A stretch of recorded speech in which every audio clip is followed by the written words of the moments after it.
Si tu es là actuellement sur cette vidéo, si tu as cliqué, c'est parce que tu as lu le titre. Et comme tu es vivant, tu as nécessairement une famille.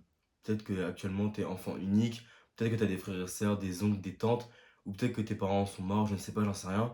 Mais dans tous les cas, tu as des problèmes de famille. Tu vis chez quelqu'un, tu vis chez des gens. Là, je vais prendre, on va dire, le cas général où tu as une famille. Donc, nécessairement, tu as des problèmes de famille.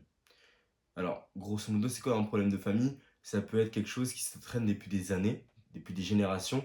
Ça peut être un conflit entre des membres de la famille. Ça peut être des secrets de famille qui sont gardés depuis très longtemps. Ça peut être des choses qui ont été faites, des mariages interdits, des liaisons, des relations, etc. Même des secrets beaucoup plus lourds. Donc, peu importe la famille dans laquelle tu es né, tu as nécessairement des problèmes de famille.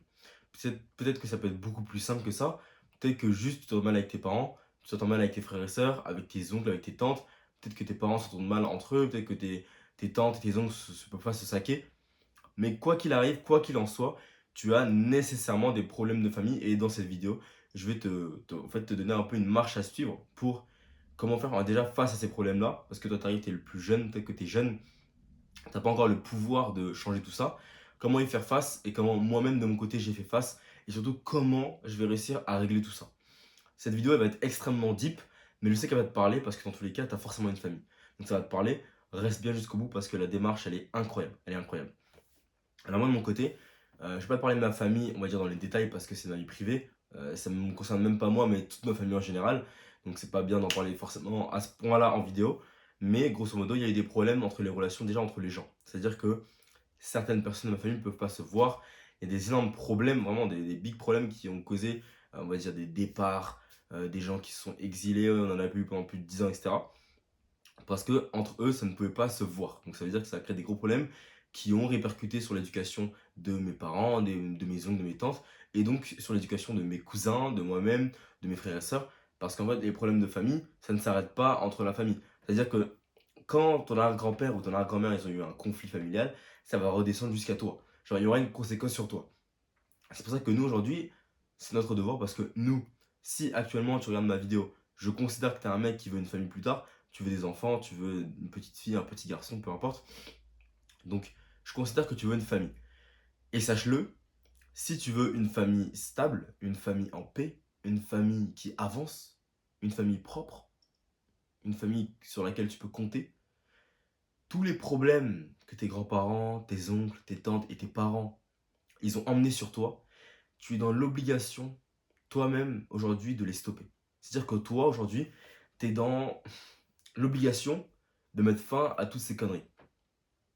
Tu es la personne qui va devoir dire non, qui va devoir briser la chaîne pour que tes enfants ils puissent grandir dans un cadre convenable, qu'il n'y ait pas de traumatismes familiaux qui remontent jusqu'à eux.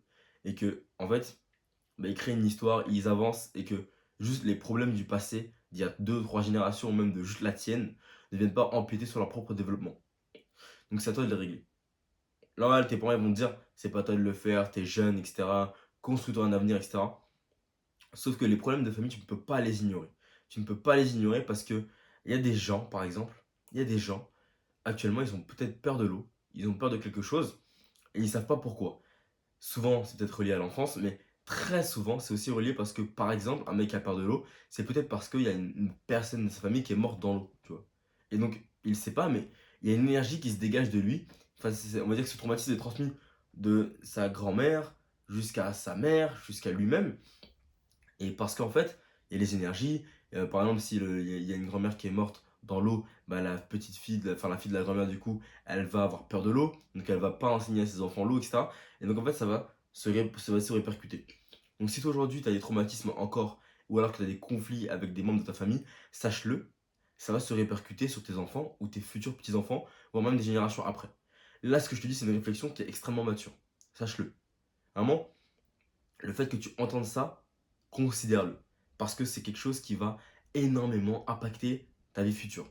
Tes traumatismes actuellement, tu vas les transmettre à tes enfants. Si tu prends pas le temps de travailler sur toi, tes enfants ils vont porter le poids du travail que tu n'as pas fourni.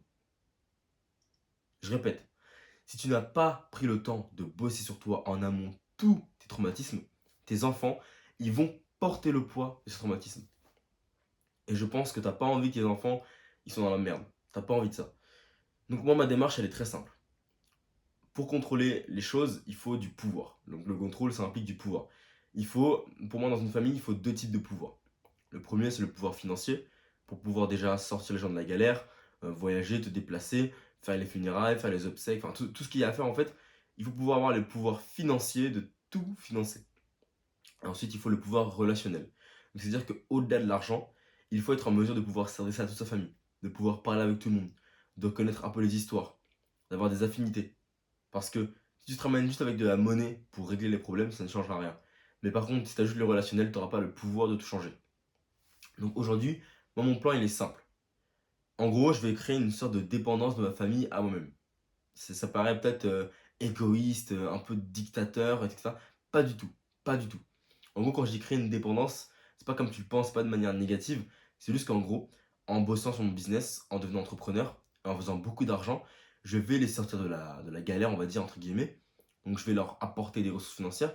Je vais devenir le provider, donc le mec qui rapporte les ressources à la maison pour tout le monde. Mes tantes, mes oncles, mes cousins, mes frères et sœurs, mes parents, tout le monde, mes grands-parents. Comme ça, en fait, ils n'auront plus de soucis déjà financiers à s'occuper. Et grosso modo, comme c'est moi qui règle un peu tout, quand quelqu'un aura des comptes à demander, etc., il va s'adresser à moi parce qu'il va se dire putain, c'est lui le patron en fait. C'est lui qui gère les comptes, c'est lui qui emmène en voyage, c'est lui qui emmène en vacances, c'est lui qui nous aide de fou. C'est-à-dire qu'ils vont pas dépendre de moi, mais grosso modo, c'est moi qui vais beaucoup les aider par rapport à beaucoup de choses. Donc en gros, j'aurai un pouvoir déjà par rapport à ça. Parce que quand tu aides les gens financièrement, quoi que t'en dises, même si c'est bénévolement, etc., tu as toujours un peu une influence sur eux. Parce que grosso modo, ils te doivent quelque chose. C'est un peu le biais, je sais plus comment ça s'appelle dans le livre, la influence manipulation, c'est le biais, on va dire, où tu dois rendre aux gens, rendre l'appareil. Je sais plus comment il s'appelle, mais si tu l'as, dis-le en commentaire. Et donc, par ce biais-là, on va dire que j'aurai un meilleur contrôle. Donc, toi aussi, de ton côté, tu dois devenir riche. Et que c'est absolument nécessaire. Si tu me suis, si tu es d'accord avec mes valeurs, tu dois devenir riche. Tu dois bosser pour avoir, on va dire, cette capacité financière d'assumer toute ta famille. Même si on ne te le demande pas, il faut que tu aies envie de le faire. Ensuite, le relationnel. Comment on fait pour ça? C'est simple. Passe des week-ends, passe des vacances, passe des semaines avec tous les membres de ta famille. Moi, j'ai passé des mois avec mes oncles, avec mes tantes, des semaines avec eux en vacances, etc. Rien que moi et eux, rien que eux et moi. Pourquoi? Parce qu'en fait, ça me permettait de mieux les découvrir, de comprendre pourquoi il a telle rancœur. Et quand je suis avec ces gens-là, j'ose poser les questions. Je suis pas le genre qui a peur, etc. parce que j'ai peur des répercussions, j'ai peur qu'on me prenne pour le mouton noir. Je suis le mouton noir et toi aussi tu vas le devenir, et il faut l'assumer.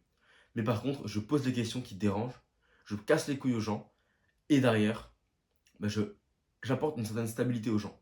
Parce que quand je commence à développer mon business et que je commence à rapporter les ressources, la stabilité que je vais rapporter à ma famille, plus le relationnel, le fait que je les connaisse, etc., et que je sache un petit peu les conflits qu'il y a en interne, bah déjà je vais pouvoir être une sorte de médiateur financier et psychologique.